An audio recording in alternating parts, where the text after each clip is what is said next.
Hi everyone, my name is Latif. I'm the co-founder of Roadmunk. We help enterprise companies like Nike, Coca-Cola, and Citibank do their strategic planning and have the most important decisions driven at the executive level. Today I want to talk about some of the personal things I've learned and done, so I've just called it 4 weird things I do as a founder, and I'd like to share some of the things I love to do.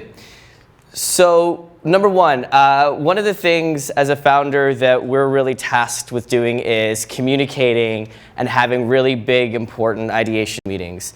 And one of the fun activities I got into due to a friend that I actually worked with at My Vision is Improv. And for the makers that are designers and engineers in the room, I've had a default mindset, especially early on in my career, to be sometimes a little hesitant to an idea, sometimes come up with all the reasons it may not work. And after going through Second City Improv in Toronto, my brain fundamentally changed the way I approach every conversation in my life and not just my business. And the first very simple rule was we had to start every sentence for 3 hours with yes and. And that'll do very powerful things to you if you actually try and go in a room with 16 strangers. And over the course of over 100 hours of practicing these different techniques, it really gave me something as a way to work within business in a context I had never seen before.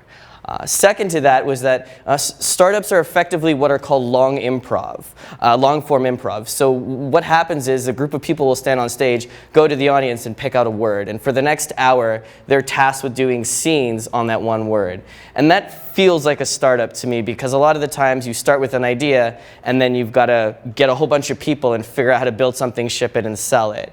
And one of the things that comes out of that in terms of contribution is that everyone has to play a little bit of a role. And in improv, it's very much like that. Everyone has their part. They know when they have to stand back and when they know when they have to step up.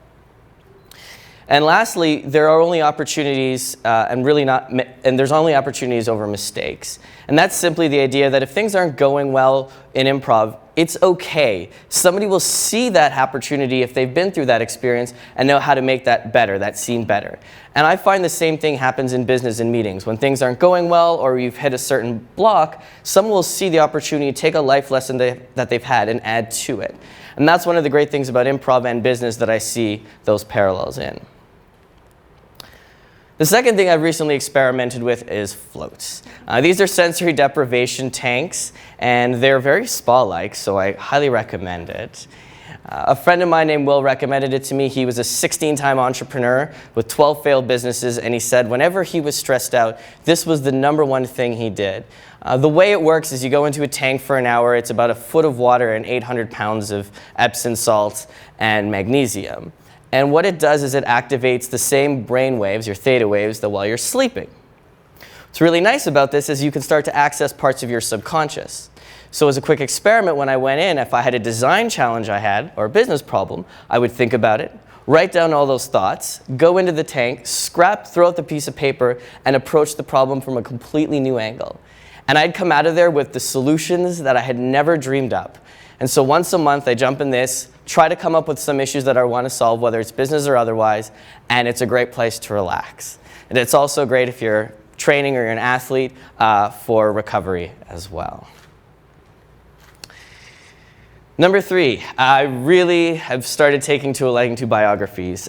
The reason I find these to be more interesting than just nonfiction in general or fiction is that I think as a founder, we start to see the struggle getting a little bit wider and deeper. There is many days that are much more tiresome than others, and we want to persevere to grow the biggest company possible.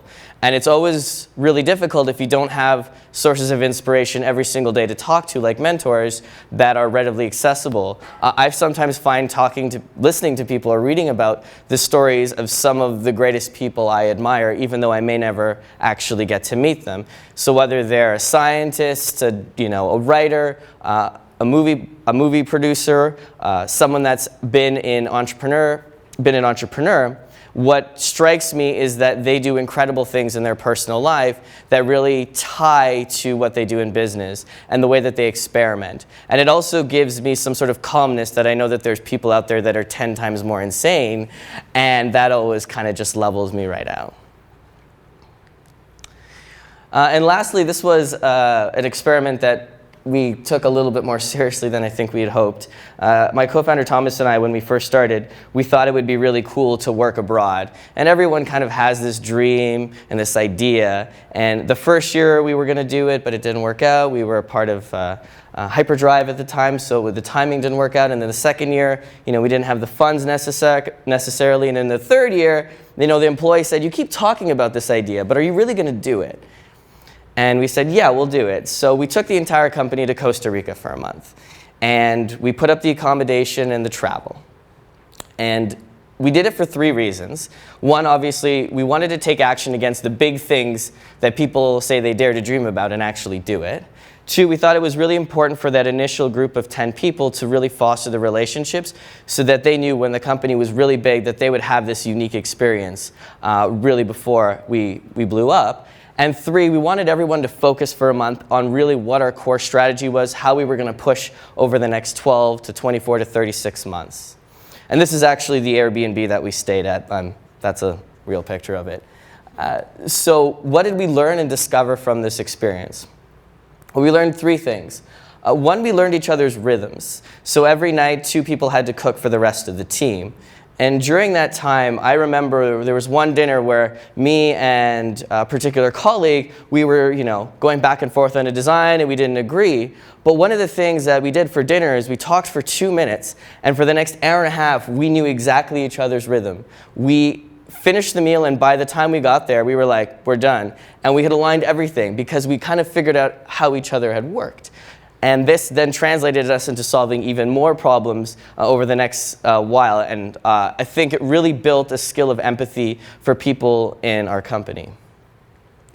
2 was that there was a lot of time for people to work in isolated environments. For those who have read Paul Graham's Maker versus Manager, which is one of my favorite reads, what that was really great at doing is setting people aside for 2, 3, 4 hours to really actually solve deep problems that are really hard to do in environments where they're being interrupted. And I think people started to really appreciate that. So on Thursdays, we usually have what's called, no talking time. I guess this was inspired by a few companies, but we try to make sure that you can only talk through Slack or IM as opposed to tapping and interrupting people so they can really get the maker time they need. And lastly, we recognize that doing cultural things like this are not a trade-off to business. We actually got more work done in this month, and as a result, we had our highest sales month ever in history during the time that we were there. So we saw the benefits of both building a culture and having a successful business. Thank you.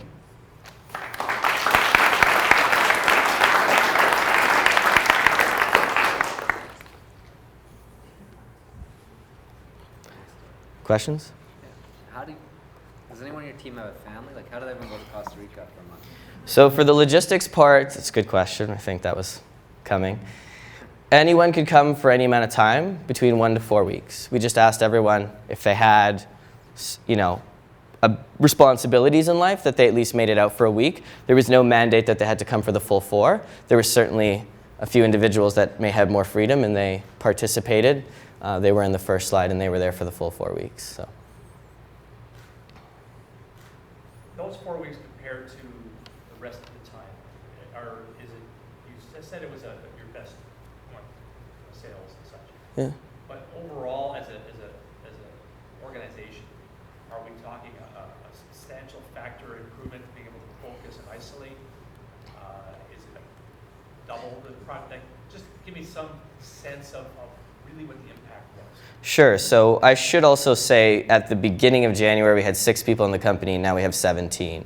So there was a lot of new hires that came in there, and they were able to learn about the business. I think since we have a team in Toronto and we have a team in Waterloo, there was a unique factor to us since we're a remote company. Even though they're an hour away, they're still fairly disconnected. So for us, I don't want to put a number on it, but it wasn't maybe necessarily 2x, but it wasn't anywhere near as low as 10%, somewhere in the middle. I think certain individuals that were more focused on the design side of the business and the product side probably got more gains than, let's say, someone that was more operationally focused. So I think it varied, but for us, we measure everything based on how successful our customers are at the end of the day, and that's where we saw that.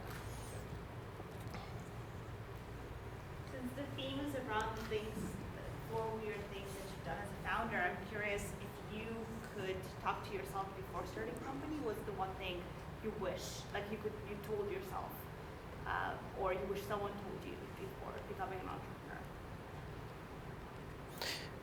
Okay. Just one. So one thing, so the question is, what would be one thing I would tell myself before starting, I'll say Roadmunk, which is 3 years ago. So the one thing I would say,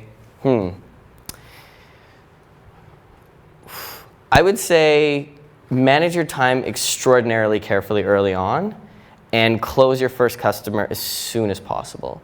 You know, we didn't get our first customer till 9 months in.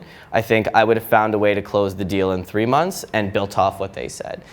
That would have been the one thing I would have wished I could have done faster, so we could be in market for a little bit longer. Yeah.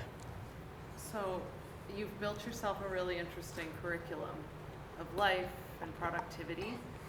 What have you not included yet that you hope to accomplish? So the question is, it sounds like I built an interesting curriculum for my life, but what have I not included? So there's 4 burners in life that I look at like a stove, and I see your career, I see health, I see your friends and your social life, and then I see family. And getting 100% on all 4 of those burners is insanely hard. Right now, I've spent most of my time focused in on 2 burners, which is career and health. And as a result, the other 2, friends and social as well as family, have been neglected. Or not necessarily completely neglected, but certainly not the full engagement that I think some other people have in their life. And so to balance that is something that I have seen. Like, I look at Richard Branson and he's done an incredible job of that, but I think those are the things that I wish to aspire to have more time to do and balance that as the company grows. I think since we're in our seed round, it's a little bit early, but certainly those things have greater potential in the future.